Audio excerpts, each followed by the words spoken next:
Bernie Sanders is going to crash Walmart's annual shareholder meeting. Here's why that matters. Hey guys, how's it going? Great to see you again. If this is your first time at the channel, click the subscribe button. You'll be sure to see all my content going forward. You know, Bernie's been doing a great job at speaking truth to power. He's done it for generations now, really. But in this campaign alone, he's really utilized the platform and the donor base and the organizational base that he built in the last presidential campaign and his last, Democratic primary run to do good things. To not just run for president, but to inspire social and political and economic change.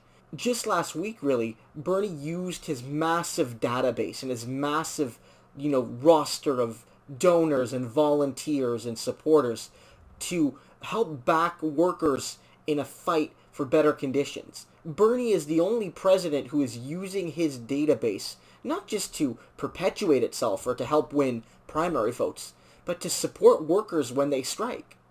Bernie has shown that when the chips are down, he's not just running for president, he's running to change the social order. And this is where Walmart comes in. Walmart, of course, is America's largest private sector employer. It's owned by the Walton family, one of the world's richest families. And it's an employer that is always at the epicenter of workers' issues, because whether it's on issues of racial and gender inequality, or whether it's on issues of union busting, or whether it's on issues of, getting adequate sick time or wages or benefits, Walmart is often epitomized as the anti-labor employer. And so Bernie Sanders is crashing Walmart's annual shareholder meeting. Walmart, every year they have a meeting where the shareholders come and there's updates given about the company's state and its plans going forward, and it's meant to be this veneer of democracy in what is supposedly a publicly traded corporation that, allows all the owners to have this voice. And Bernie is going there to bring a very interesting proposal. He's asking that workers there, the waged workers there, the vast majority of the people who make Walmart work, who do all of the labor, from the stocking to the cashiering to the customer assistance and on and on and on, to give them a seat at the corporate table, to have their voice heard, to have their vote heard, and to have their perspective understood at the key decision-making venues of this massive, multinational corporation.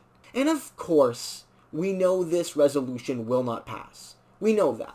We know the Walmart shareholders, the Walton family, there's no way they support this initiative to give regular working people an actual voice in their company. We know that.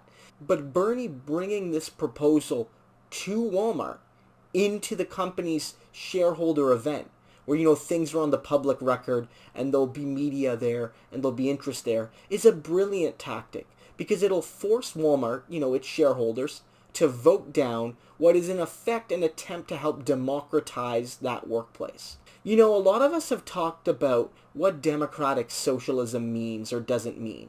And I think, frankly, what a lot of people fail to see is that democratic socialism isn't just about social programs. Democratic socialism isn't just about universal health care and child care and education and things like that. Those things are essential to democratic socialism, but they're not the outward boundaries of it. Democratic socialism is the restructuring of our economy to make it more democratic. Because there's the recognition that our society is not simply democratic when we get to vote for prime minister or president or mayor or our members of parliament or Congress, but that when working people, the vast majority of the population, the 99% if you will, actually have a meaningful say into the day-to-day factors that really govern their lives. And that's not simply our elected officials and our legislators, in our Congresses, in our parliaments, in our city councils. It really is our workplaces. It really is the commanding heights of the economy. And I'm not suggesting that Bernie Sanders has an immediate proposal to, through cooperative and state means, nationalize and democratize the economy. Bernie Sanders is not such a radical. Or if he is, he knows America is not ready yet for such proposals. But he does understand that you can plant the seeds of economic democracy, of democratic socialism, through resolutions like this, by going to Walmart and suggesting, why don't the workers have a seat at the table? Why not? Why don't the workers have even one seat? It's not even representative of their true power, of their true role at the company. If anything, the workers should have all but one of the seats. With one seat being given to the owners, quote unquote, of this company, and the rest of them being handled by the workers who do the vast majority of what makes Walmart what it is. And by planting these seeds, not only in the ears of Walmart shareholders, who will certainly not listen, but in planting these seeds in our public discourse, Bernie Sanders is helping to mainstream democratic socialist principles and economic democracy. We need to have these proposals be made more frequently, more vigorously, in public discourse by major officials. Because if not, we will never be able to go to regular working people and say there is an alternative to an economic system that not only, engenders inequality and precarity for working people, but that creates a sort of economic aristocracy or oligopoly, which means that working people are effectively living in a democratic society, go into workplaces where they are at the whim of an autocrat or a small group of elites who have immense power over them. That's why having worker representative within companies is a step along the way towards democratizing the economy. Again, it won't solve everything. Of course, even if Walmart accepted this proposal, it would only be one seat on the company, and the rest of the board would certainly side with the traditional interests of Walmart, which are in opposition to the interest of its own workers. But merely having that voice there would be the first step on a long and winding path towards progress. This is crucial because it's not just about boards, it's about democratizing the workplace through unionization. And unionization, again, doesn't solve the fundamental issue necessarily, which is that workers, either through the state or through cooperative means or through workers' ownership directly, must control the economy. It does bring elements of industrial legality and due process and checks and balances into the workplace. When workers have unions, the autocratic power of employers is limited. And that is the democratization, if only partially, of the workplace. So when Bernie Sanders is using his presidential campaign and using his resources and using his networks and using his logistics to fight for unions, to help organize picket lines and bolster picket lines, and to go to the lion's den of capital, which is the Walmart shareholder meeting, and push for worker representation within that company's formal structures, Bernie Sanders is engaging in a practical fight for democratic socialist principles and the broader concept of economic democracy. And it's great to see. This is why Bernie Sanders is so special. He's not the normal presidential candidate. He's different in so many ways. But what makes him potentially revolutionary is how he's centering the politics of class. He's talking about taxing the rich, not just on income, but on wealth.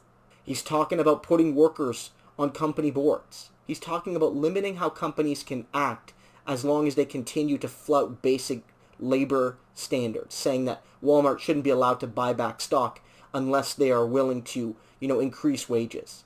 Bernie is willing to fight for working people and their ability to unionize, whether it's at traditional workplaces like Walmart, or whether it's at emerging workplaces in the gig economy like at Uber or Lyft. Bernie Sanders is a champion of class conflict in favor of working people. Because Bernie Sanders realizes one thing above all. Class conflict has governed the United States for far too long. But that class conflict isn't being launched by the many. It's being launched by the few. Warren Buffett has talked about this.